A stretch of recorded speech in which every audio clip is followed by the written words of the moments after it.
Think you know everything about history's most infamous punishment? Beheading by axe wasn't just brutal. It was messy, unpredictable, and sometimes downright embarrassing. From botched swings to posthumous head boiling, we're diving into the grimiest details of this gruesome execution method. Let's get straight to the chopping block with fact number 1. It wasn't always a one-chop deal.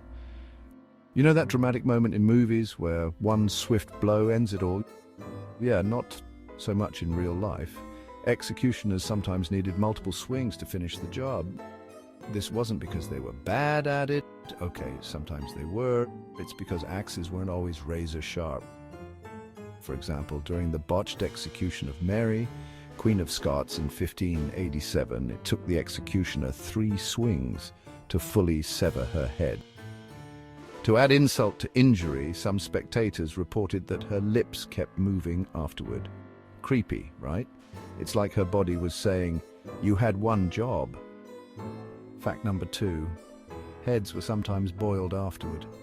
Beheading wasn't the end of the horror show. In medieval England, after someone's head was lopped off, it was often boiled in a mixture of spices and tar. No, not to eat, gross. This was to preserve the head, which was then displayed on spikes as a warning to others. Boiling also made sure the head didn't stink up the place too quickly. Imagine the medieval tourist pitch. Come for the quaint villages, stay for the tarred noggins. Fact 3.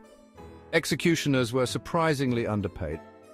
Executioners weren't rolling in gold despite their unique job skills.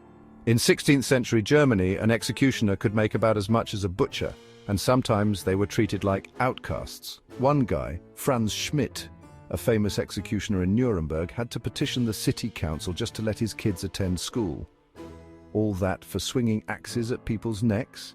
Talk about a thankless job. Fact 4. Gentleman's death versus commoner's death. Did you know there was a class divide in execution methods? Beheading by axe was considered a gentleman's death because it was quicker and less painful than, say, hanging or being drawn and quartered.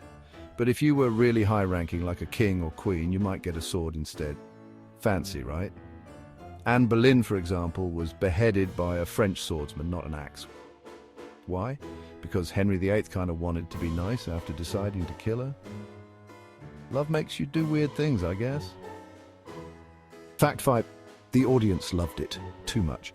Public executions were the medieval version of reality TV, complete with rowdy crowds. In fact, people treated beheadings like social events, bringing food and drinks to watch the show.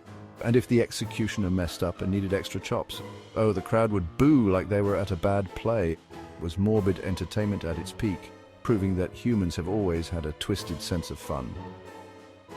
So, there you have it. 5 gross, weirdly fascinating facts about beheading by axe.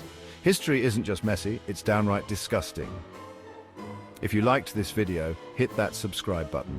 And if you didn't, well, don't lose your head over it. As always, stay curious, but most of all, stay gross.